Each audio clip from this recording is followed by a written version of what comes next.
अब ये वर्तमान में भारतीय कम्युनिस्ट पार्टी के स्टेट काउंसिल के मेंबर भी हैं। सर, आप 2 दशक से लगातार जल, जंगल, जमीन, मजदूर इन सभी चीज़ों के बारे में लगातार आप आंदोलन करते आए हैं। कैसा लगता है, क्या संघर्ष कैसा रहा आपका? संघर्ष की कोई नहीं, किसी की भाषा नहीं होती है। संघर्ष स्टेप बाय स्टेप होता है।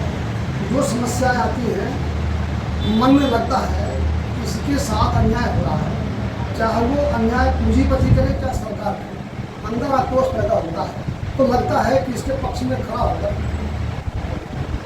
न्याय की बात करें। उसको न्याय मिल पाए कि न मिल पाए, लेकिन लगातार हम लोग संघर्ष करते हैं न्याय के। अच्छा, एक व्यक्तिगत सवाल भी है।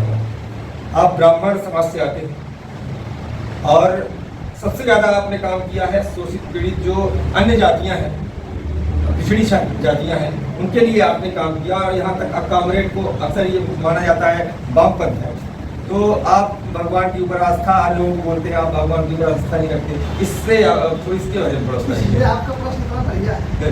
इस प्रश्न को तमाम घेरते हैं जी, घेरते इसलिए क्योंकि हम ब्राह्मण हैं और मैं वामपंथ बिलोंग करता हूँ। मार्क्सवाद पढ़ता है, अम्बेडकर पढ़ रामास्वामी पेरियार पढ़, बुद्धिस्ट पढ़ जाए, भगत सिंह पढ़ जाए। आपको नहीं रहेगा कि जात कोई फैक्टर है। दुनिया में सिर्फ मनुष्य है। ईश्वर को डराने के लिए एक नाम मत दिया करो। आप राम मंदिर पर आस्था रखते हैं, ईश्वर पर आस्था रखते हैं, हमें कोई दिक्कत नहीं है, हम आपको समर्थन नहीं।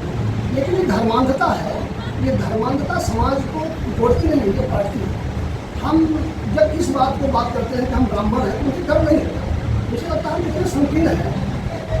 आपको मैं थोड़ा विश्रांत करता हूँ कि वो कहते हैं कि आप नहीं, वो हिंदुत्व का मामला है, हम ब्राह्मण मतलब हिंदू, तो फिर हम मुसलमान गरीब है, जो पंजाबी गरीब है, जो क्रिश्चियन गरीब, तो किस तरह कैसे कर हम सिर्फ हिंदू की बात करेंगे, ब्राह्मण के गरीब की बात करेंगे। इसलिए हम लोग नहीं मानते जात धर्म निकाल को, हम लोग नहीं मानते। ये इसको मैं ये नहीं मानता कि मुझे बड़ा अपराध बोध है।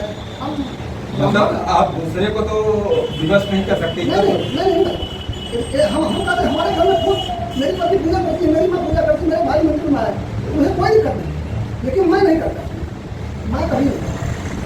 हमारे लोग करते हैं तो हम उनके उसको हमारा कुछ लोग नहीं है, लेकिन मैं नहीं करता। मुझे अटल बिहारी वाजपेयी जी की बात याद आती है कि जो आदमी नास्तिक होता है, सबसे बड़ा आस्तिक वही होता है। इसकी परिभाषा में आप थोड़ी तक जो नास्तिक होता है, ये बड़ा दार्शनिक मामला है। अटल जी का तो वैसे ही एक अच्छे व्यक्ति को रूप थे, एक अच्छे मानव रूप थे, ये तो दार्शनिक मामला है, मैं इसमें जाता। चलिए अब नए सवाल पे आते हैं। कर्नाटक में एक तरफा चुनाव कांग्रेस निकाली है और इसका श्रेय राहुल गांधी की सांसद सदस्यता न जाने की बजाय वामपंथ को मिल रहा है, क्या कारण है? इसमें बहुत सारे फैक्टर हैं। वामपंथ को बताया जा रहा है वामपंथ के सपोर्ट के कारण कांग्रेस सरकार आई है। उसमें बहुत सारे वामपंथ तो है ही है, वामपंथ पर नहीं है, उसमें बहुत सारे कारण हैं। उसमें भारतीय जनता पार्टी की जो संकीर्णता, जो कर्नाटका के अंदर वो एक धर्म और बजरंग बली और बजरंग दल के बीच में, जो बजरंग दल को बजरंग बली से जोड़कर उनने प्रचारित किया कि हमें इसके नाम पर वोट मिल जाएगी, वहाँ की जनता ने नकार दिया। आज हिंदुस्तान की जनता है वो सब समझने लगी कि इसलिए वोट दें।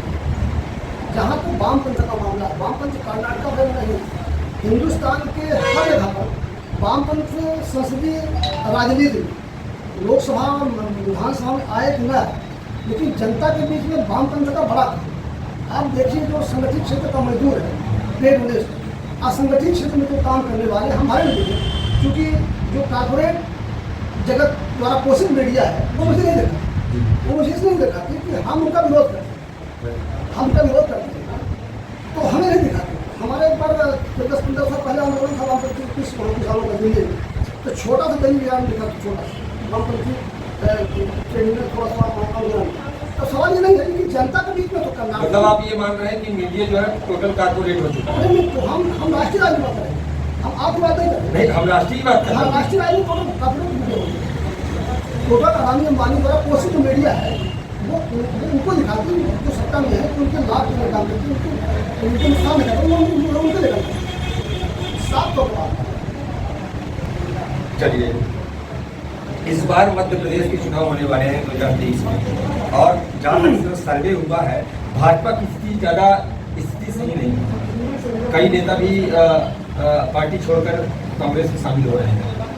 क्या लगता है इस बार आम आदमी पार्टी गड़ी बिगाड़ेगी कि भाजपा की अंदर की कला ही उसको धराशायी कर देगी? अभी आपने 2018 चुनाव देखा तो भारतीय जनता पार्टी कहाँ बोली? भारतीय जनता पार्टी को लगा पंद्रह बहुत आगे। इस बार क्योंकि जो पिछड़ा था अभी भी शुरू है कि जोड़ तोड़ करके जनता को अखबारों के माध्यम से, विज्ञापन के माध्यम से झूठ बोल। आप तो ठीक बताइए, किसी जाइए आप किसी भाग को किस बात 100 कर्मचारी 65 रुपये डाल 35 कर्मचारी पूरा जिला काम करता है। लाडली लक्ष्मी जो लाडली बहना योजना है वो 1,000 महिलाओं को दे। ये सिर्फ वोट की सच्चाई जमीन में कुछ नहीं। ये जो मध्य प्रदेश की सरकार है, मतलब आप अजय सिंह जी की बात को सही मानते हैं? अजय सिंह ने भी पिछले एक इंटरव्यू में कहा था कि ये चुनाव के बाद पता चलेगा कितनी क्राइटेरिया में लोगों को मिलेगा महिला योजना का लाभ। नहीं, अजय सिंह जी ने कहा मैंने सुना, लेकिन मेरा मानना है, ये मेरा अपना मानना है। अजय सिंह जी बड़े नेता हैं, हम लोग क्या कहते हैं तो जरूर जानते हैं, लेकिन मेरा मानना है कि ये स्थिति किसी प्रकार से झूठ बोल रहे हैं, बिल्कुल झूठ बोल रहे हैं। आप बताइए, जैसे मान लीजिए स्थिति की परिप्रेक्ष्य में इतने बड़े बड़े दावा हुए आज तक न इंजीनियरिंग कॉलेज मध्य प्रदेश के अंदर जो बेरोजगारी है वो चरम सीमा पर है। इसकी कोई बात नहीं। क्या मतलब भाई ये लाड़ी कहीं हम मदद देंगे भाई, मुद्दे की बात को नहीं करते हम। तो मध्य प्रदेश में भारतीय जनता पार्टी तो 10 साल से कमजोर है। अच्छा सर, एक बात और, आपकी पार्टी लगातार जहाँ जहाँ भी सरकार रही है वहाँ सरकार निकल गई, वहाँ सरकार से बाहर हो गई और लगातार संकीर्णता की ओर जा रही है। और मैं ये पूछना चाहता हूँ कि मध्य प्रदेश में कितनी सीटों में आपकी पार्टी चुनाव लड़ेगी? पहली बात तो हम पहले सीपीआई में लेफ्ट का जो कैरेक्टर है वो संकीर्णता का नहीं है। लेफ्ट का जो कैरेक्टर है वो संकीर्णता का नहीं है। लेफ्ट हिंदुस्तान के अंदर बड़ी उदारवादी है। संकीर्णता का मतलब आप पहले बताइए कि सुगम रही, आप बता सुगम रही तो वो ठीक है। तो पहली बात तो उदारता उदारवादी पार्टी ये कि लेफ्ट को जो यहाँ का कमजोर बताने का मामला है। आज पूंजीवादी तंत्र है, पूंजीवादी युग है। आपको मालूम है 2 बार मैं विधानसभा चुनाव 2018 मैं मुश्किल से 2 लाख 3 लाख रुपए खर्च किया हूँ। भारतीय जनता पार्टी के कांग्रेस में 2 लाख 3 लाख रुपए खर्च करते हैं।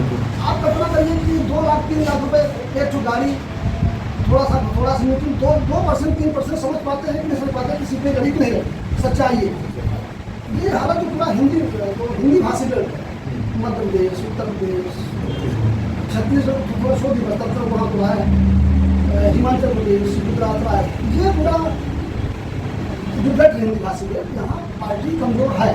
उसके पीछे कारण ये है कि जो कम्युनिस्ट पार्टी में लोग हैं, चाहे सीपीआई चाहे सीपीएम के लोग, ऊपर से दिल्ली से पैसा लूट के हमारे लोगों का नहीं आता। हम लोग बड़े संसाधन से आंदोलन करते हैं, लोग बड़े संसाधन से चुनाव लड़ते हैं। एक बड़ा फैक्टर ये, दूसरा फैक्टर ये सही है, उसमें हम लोगों की गलती है कि जिस तरीके से जनता के बीच में जन विरोधी नीतियों को जनता को बताना चाहिए वो हम लोग नहीं करते। ये बात सही है, उसमें हमारी कमी है। नहीं तो बकौती कोई भी चीज़ किसी पार्टी का नहीं। फिर इसका निदान कैसे करेंगे आप? ये जो समस्याएं क्रिएट हो रही हैं पार्टी के लिए, पार्टी आगे नहीं बढ़ पा रही है, पार्टी की कार्यकर्ता लगातार उसकी संख्या कम हो रही है, इसके लिए भी आप क्या योजना है आपकी? नहीं, हमने अभी 2 महीने से बुद्धिजीवियों के बीच में, किसानों के बीच में जाना हम लोगों ने शुरू कर दिया, बातचीत करना शुरू कर दिया। लोगों ने हमारी अपील को माना है कि देश के अंदर लेफ्ट एक ऐसी पार्टी है जो भाजपा कांग्रेस के विकल्प में आ सकती है। लोगों का कहना है कि आप लोग ज़्यादा थोड़ा मेहनत करिए। तो हम लोग ये प्रयास में है कि कुछ दिन में हमको हो सकता है कि पार्टी बढ़ जाए। ऐसा नहीं कि हम लोग निराश नहीं है। हम और हमारे पार्टी के नेता तो ये मानते हैं कि हम लेफ्ट में हैं तो हम गौरवान्वित होते हैं। तो कम्युनिस्ट पार्टी राजी करते हैं, मुझे बड़ा गर्व होता है। चलिए, आपकी पार्टी आगे बढ़ी, इसके लिए शुभकामनाएं हैं। एक प्रश्न और है, चुराहट विधानसभा में इस बार जनता का मूड क्या है? और जैसा कि विधानसभा चुनाव 4 महीने शेष है और आपका लगातार नुक्कड़ सभा भी चलती है। नुक्कड़ सभा के प्रभाव नुक्कड़ सभा का किस पार्टी को नुकसान पहुंचाएगा? नहीं, हम तो नुक्कड़ सभा करते हैं अपने लेकर नहीं, पहली बात ये जी वो तो बात सत्य है। ठीक है जी, हम लड़ाई में नहीं रहेंगे, ये बात भी सही है। आपका लड़ाई नहीं हम लड़ाई में नहीं रहेंगे, तो हम बता दें पहले से कि जो जनता का मूड है हाँ। वो पूंजीवादी दल की तरफ रहता है। ठीक है, हम प्रयास करेंगे कि हम भी रहें, लेकिन हम ही जानते हैं कि लड़ाई भारतीय जनता पार्टी कांग्रेस की। चर्चा में ये है कि आम आदमी पार्टी भी कैंडिडेट उसमें है, तो निश्चित रूप से आम आदमी पार्टी बड़े जोर खरोश से चुनाव लड़ेगी, तो भारतीय जनता पार्टी कांग्रेस को वोट प्रभावित करेगी। क्योंकि भारतीय जनता पार्टी जो संभावित नेता राजन, वो बड़े नेता गोविंद जी करते हैं, उनका बड़ा संपर्क है, पार्लियामेंट में। अच्छा, एक व्यक्तिगत सवाल हो रहा है, राजन मिश्रा जी को कैसे किस रूप में आप देखते हैं, कैसे व्यक्तित्व के? राजन मिश्रा के बारे में एक बात जरूर कहूँगा कि जो उन्होंने शुरुआत किया एक संघर्ष के साथ शुरुआत, ये उनके जीवन के लिए बहुत सुखद है। उन्होंने संघर्ष से शुरुआत किया है, राजनीति उनको विरासत नहीं मिली, विरासत एक पार्ट हो सकता है गोविंद मिश्रा जी करते हैं, उनकी शुरुआत है, एक संघर्ष है, संघर्ष से शुरुआत करने वाला आदमी का सुखद भविष्य सुखद भविष्य में विधायक बने, सांसद बने, मेरी शुभकामना है, न बने हमारा नहीं है, लेकिन संघर्ष बहुत बड़ी चीज़ है। मतलब लोगों के बीच में उनकी जो छवि है वो पॉजिटिव है। निश्चित रूप से हमें भी करते हुए तारीफ है, तो पॉजिटिव नेगेटिव की बात नहीं करते हैं, लेकिन उनकी शुरुआत ही अच्छी है। अच्छी तो और हमारे चैनल के लिए, वास्तविक भारत के लिए क्या कहना चाहेंगे? शुभकामना आपका ये चैनल निरंतर मदद करेगा। जब आप मुझे यहाँ कहें वहाँ खड़े रहेगा, आपकी हमारे मान लीजिए कभी आंदोलन हमारे लिए करना पड़े तो हम करेंगे। हमें खाने में क्या दिक्कत है, हमें कुछ किसी से लेना देना नहीं है। हम लोग पैदा हुए ऐसे देश के लिए कि कोई सोचे को सोचे तो अखबार भी होता है।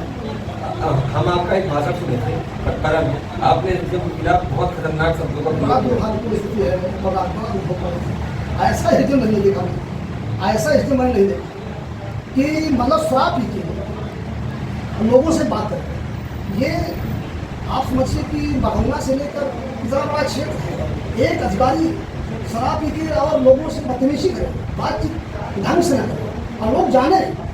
मैं तो क्या बताऊँ, किससे कहूँ, किससे शिकायत करूँ कि आप जांच करा लीजिए